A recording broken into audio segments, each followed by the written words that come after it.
Men have lost their way. Men don't know how to be men these days. What we have today are people acting out of a vague idea of what it means to be a man. They think being a man is defined by the things that you own, how many women you have, how handsome you are, the things that you own, your physical prowess. All these things have their place, definitely, but they are not sufficient to define what a man really is. To be a man is defined by two things, according to me.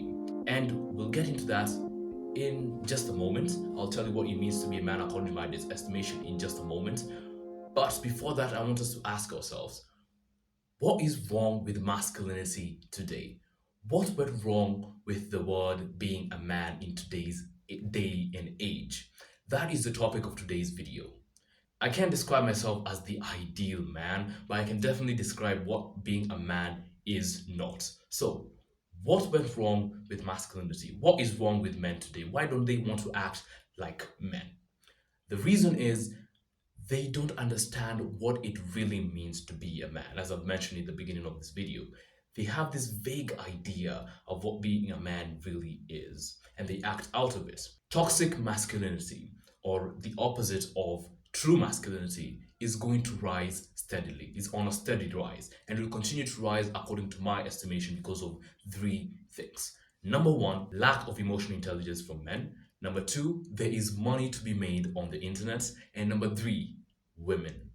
Toxic masculinity, according to me, is the overemphasis or exaggeration of a few traits primarily exercised by men. They're also found in women, but it's majorly exercised by men. And these few traits are number one, exaggerated aggression, number two, emotional suppression, and number three, dominance or over competitiveness. I think I've said that right.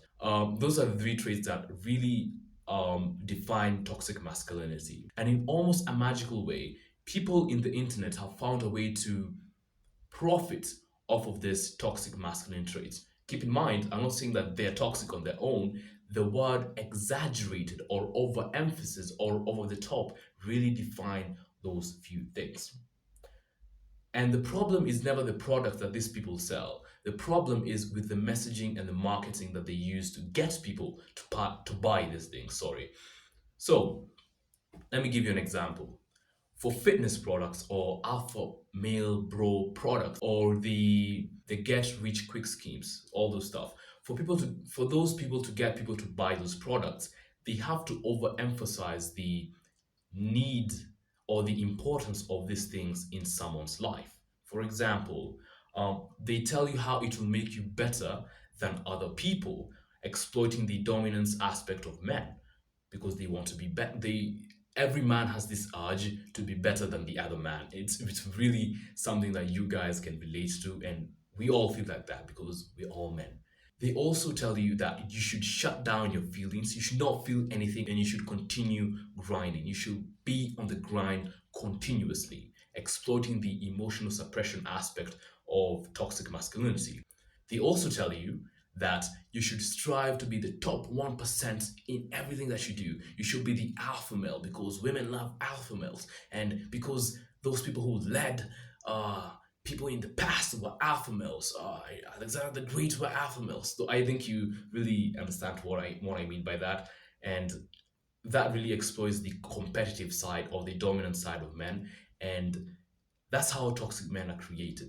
That's where you find the poor souls who don't have the emotional intelligence or the intelligence or the maturity to make a decision or to think critically. They get ingrained or consumed by this type of content, especially with the fact that everyone spends 6 hours of the day combined on their screens, being not doing anything productive, to be honest, just looking at content mindlessly.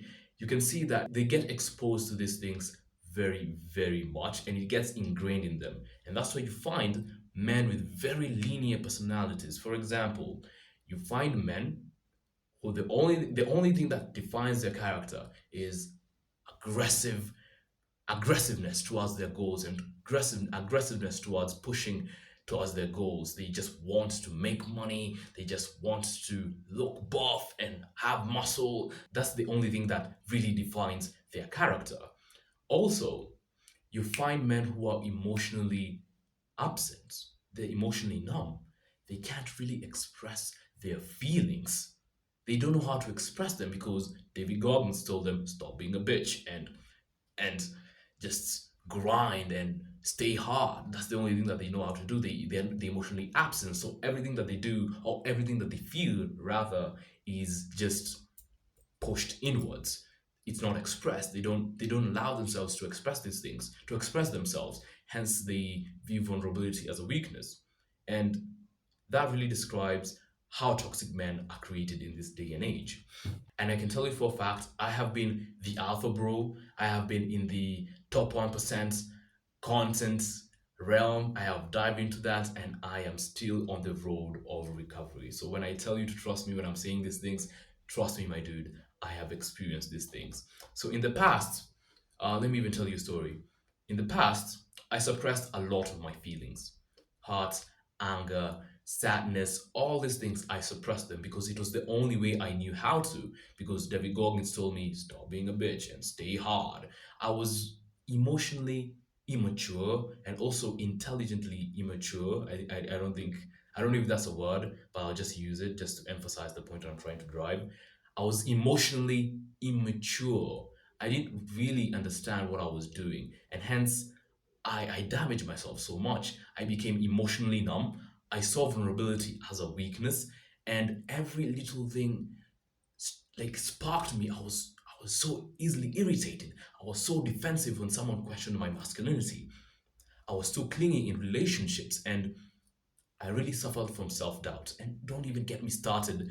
Don't even get me started on the insecurities. Wow, I had a lot of insecurities. Even at that time, I had a very good body. I looked good. I looked confident, but inside was just a fermentation of emotions, self doubt, frustrations. Man, it wasn't good. And I can say this without a doubt. I can say this without a single doubt that insecure men are the most toxic men you will ever meet. Let me just repeat that again. Insecure men are the most toxic people you will ever meet. And those people who suffer more from that insecurity are themselves. Trust me, I have been there. The self doubt, the frustrations, the feeling like you're not enough, the lack of self esteem, the need for validation. Man, it wasn't a good place, man. It was not a good place to be. The lack of emotional strength, the need or the continuous urge to need to prove yourself to others. That is one of the greatest battles that I had to fight as an insecure person in the past. And this is the fate of most people who are watching this video who don't know how to handle their emotions. Especially, I'm talking to men in this scenario. This is the fate of some people who don't know how to handle their emotions. And this is what some people are going through at this current time. I won't be talking about how to solve all these insecurities, how to be more confident in yourself. Those are other videos. Actually, the next video, which I'm going to be posting after this one, or the next video or the next episode, is going to be about how to build self esteem and how to build self confidence in a good way. That is the next episode. But in this episode, I'm just going to say one thing: acknowledgement of a problem will get you halfway towards solving it. So, what's the third thing? The third thing is, do women have a part to play in the rise of toxic masculinity? Do women have a part to play? Yes and no. Yes and no. Here's why I say no first. I say no because everyone is responsible for their own circumstances, and you don't blame people for what is happening to you. You don't blame people that is being immature. But I can say there's also some responsibility to be bared by women for the rise of toxic masculinity because of this. And this majorly goes to toxic women and emotionally immature women, which are actually the same people. And there are lots, regardless of the age. You might be 20 or 32. Emotionally immature women, toxic women, this really goes to you. You have some responsibility to bear for the rise of toxic masculinity because women love toxic men. Let me just repeat that again. Women love toxic men. Female hypergamy, or for a woman to be overly attracted to you, there has to be some element of chaos or emotional cycles that a man provides. And being nice doesn't really provide that emotional cycle.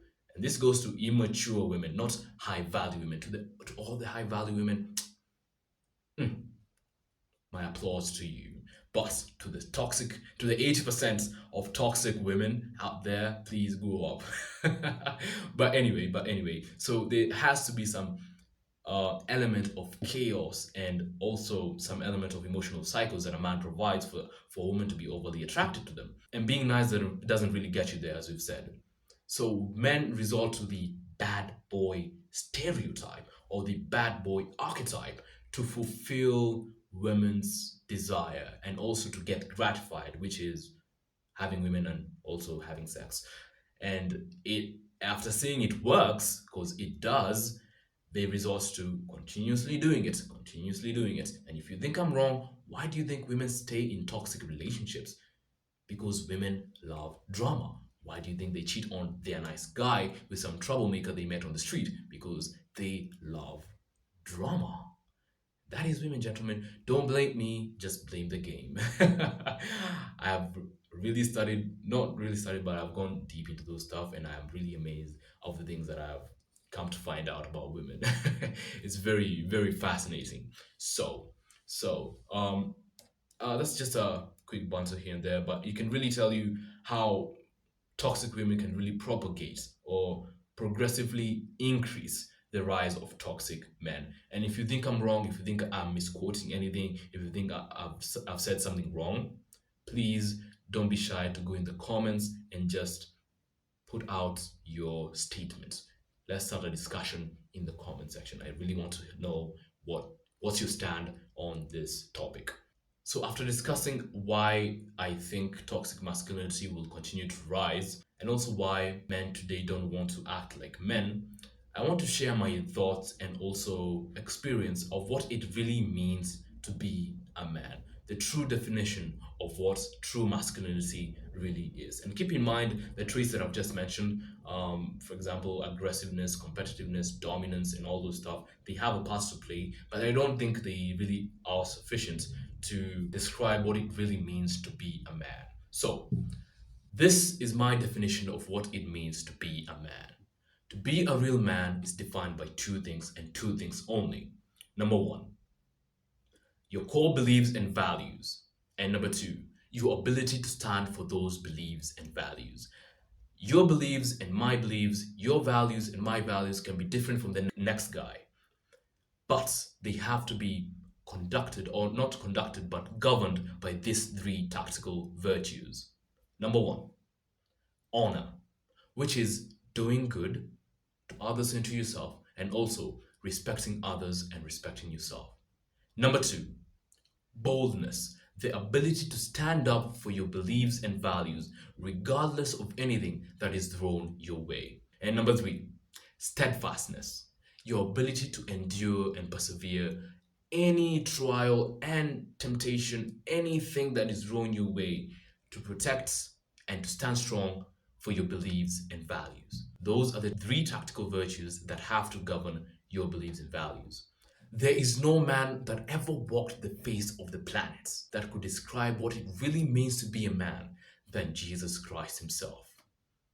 His beliefs and values were many, but I can describe all of that in one simple sentence. Do good, and through faith in me and me only, everyone can be saved, receive salvation, and enjoy eternal bliss in the afterlife. That was his belief and that was his value, summarized in one sentence. And for those values, he endured rebuke and hatred. He was spat on the face by everyone in every town that he went through. He almost got thrown through the cliff for his beliefs and values. He went through the most gruesome and severe punishment anyone can go through, the crucifixion. And like a lamb being taken to the slaughter, he did not even whisper a word. He endured. He stood up against all his opposition to stand strong for his beliefs. He called out people on their stupidity and also their hypocrisy. He stood tall for his beliefs and values, regardless whether anyone was standing with him or not. He did good. He did good always. And he didn't even have a penny to his name. Yet his father owned everything in the universe, but he still did good, regardless whether someone needed it or not. He also remained the most humble person in this freaking planet to this day, even if his father, his own father, ruled the universe. Gentlemen, to be a man is not what you own. To be a man is not how many women you can fuck. To be a man is not your looks, how big your organs are. To be a man is not defined by anything that is materialistic. No. To be a man is to have values and beliefs, and also have the spine to stand strong for those beliefs, regardless of the opposition, the stones, the rebuke, the anything that is thrown your way, and stand strong even in the face of death. That is what it means to be a man. Food for thought, honestly. Food for thought. What is your definition of being a man? I'd like to hear it in the comments below. So, that's it. Thank you so much for watching. Cheers. And also, subscribe to the channel if you like this content. Thank you so much, and God bless.